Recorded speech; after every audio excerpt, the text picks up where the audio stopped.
Hi everybody, I'm Mike. I'm Iris's husband. Thanks for watching.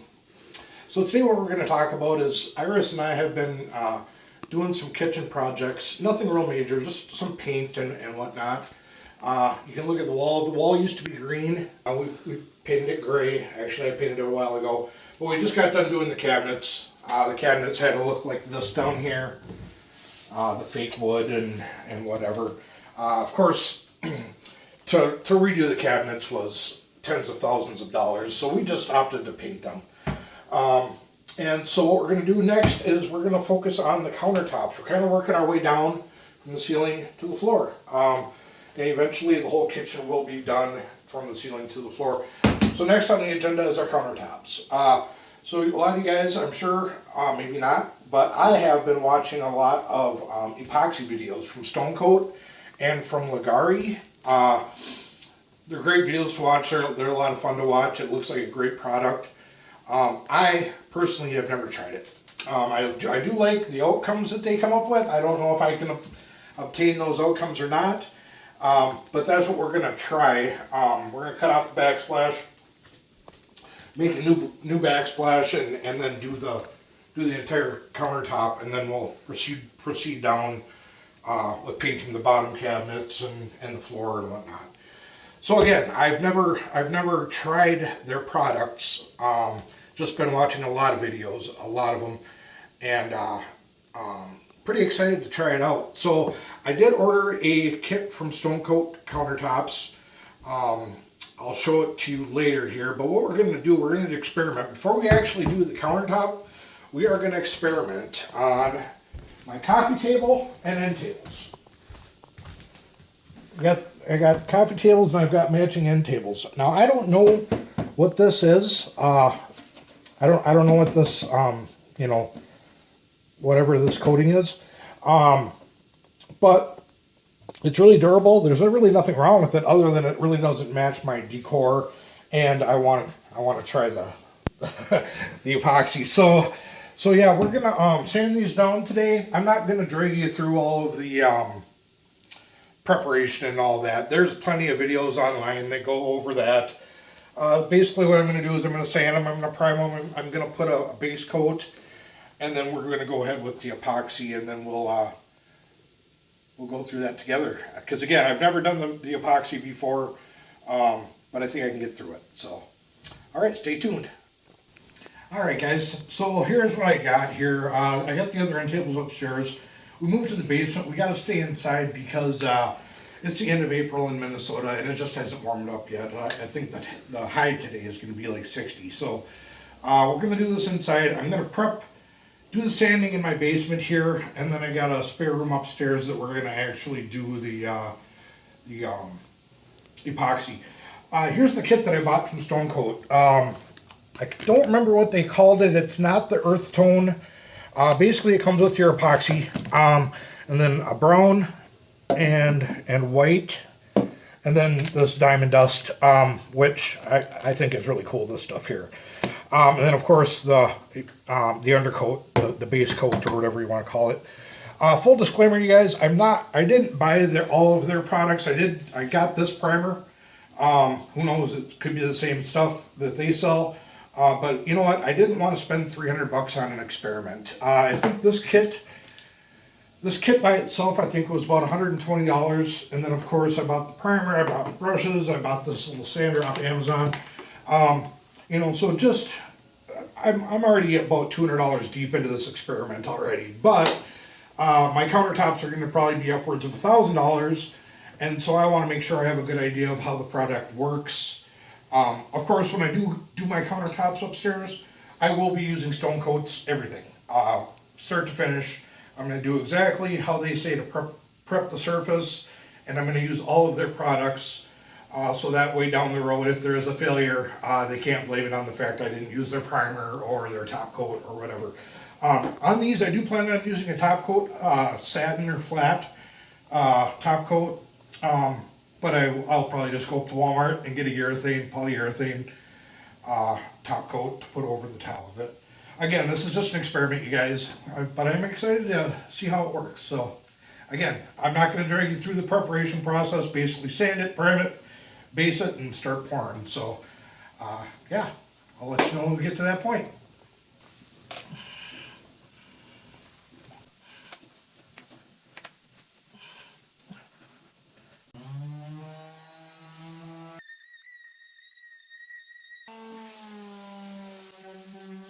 Alright guys, so you saw what I just did there with the table. Basically just sanded it with 80 grit on my little sander. Tried to get as much of the sheen off as I could.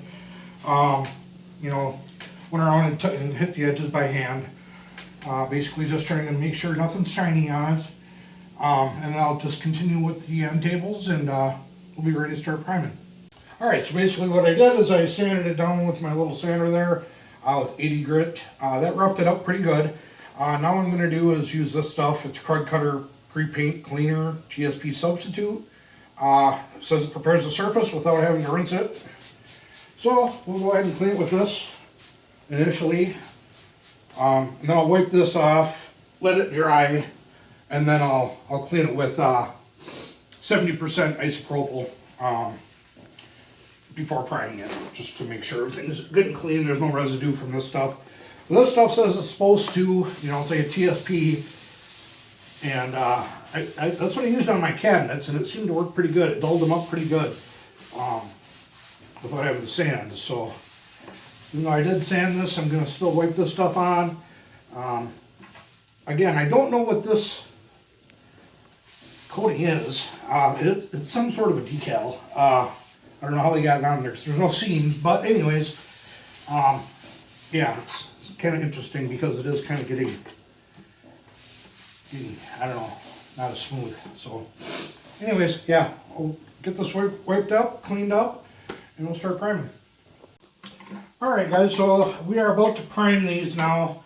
Yeah, this is some sort of a laminate. Obviously, I knew that's what it was, but it's a little bit difficult to prepare because it's kind of a plastic or whatever, and it doesn't really sand that great. So I don't know. We're gonna see how this works out. So basically, yeah, I got a 6-inch roller here. We're just gonna get this covered. Some of you might be wondering, hey, why are you covering the legs? Because I'm gonna be painting the legs at a later date here. After I get the tops done, I'll flip them over, mask it off, and then paint the legs. I don't know what color I'm gonna paint them yet though, because I want to see what the top turns out to look like. So basically, yeah, we're just gonna give them a good coat here. Again, not too concerned about it. This, again, you know, as you can see, it's not Stonecoat's designated primer, but I'm sure it'll work just fine. We'll see. So stay tuned. Alright, so we're about to mix our epoxy up here. I got a 5-quart container. Apparently I'm going to need, I don't remember what the measurement was, but this should cover it. I should have actually some left over as well. So I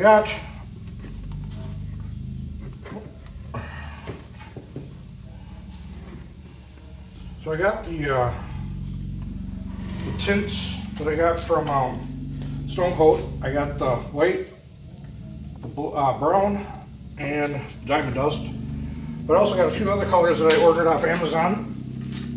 And we're going with kind of earth tones. So we got a copper metallic. We got a gold. I was just going to try to do veins. Again, this is just all experimental, you guys. I've never used this stuff. And then we got a black metallic as well. So, yeah, should turn out pretty good. I'm just letting this all drain out, and then I'll mix it with get my paddle mixer. They suggest 2 minutes with that, scraping the sides halfway in between. So I'll follow it per their instructions. The part B comes out really, really slow. I'll try and squeeze that out a little bit.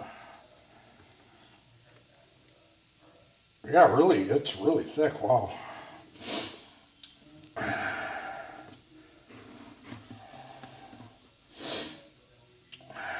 So, yeah, I'll let you know when we're ready to pour here, guys.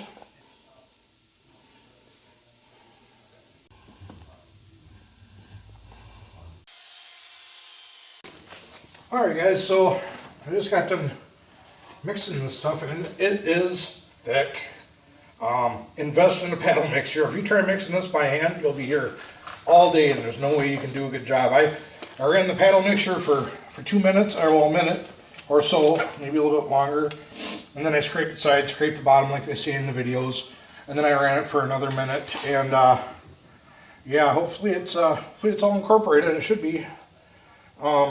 But yeah, if you don't have one of these, you need one for sure.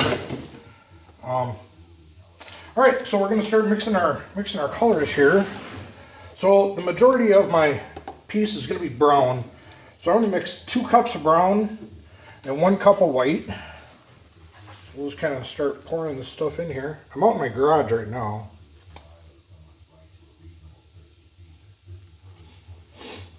Yeah, because the cups that I have are kind of small.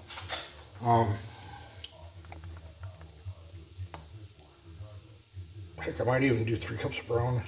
I don't know yet. Again, I've never done this before, so it's really hard to determine what I need, you know, at this point. So I'm going to do 3 cups of brown.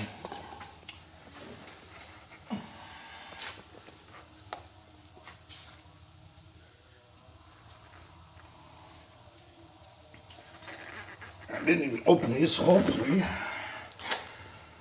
A cup of white. I don't want a whole lot of white.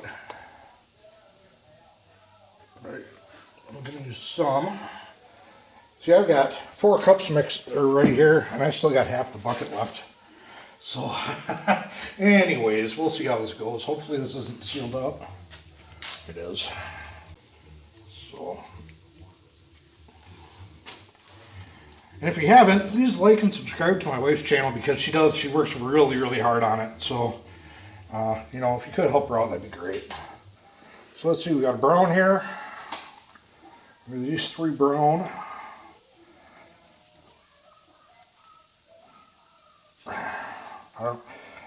They say it's super concentrated, so we'll see.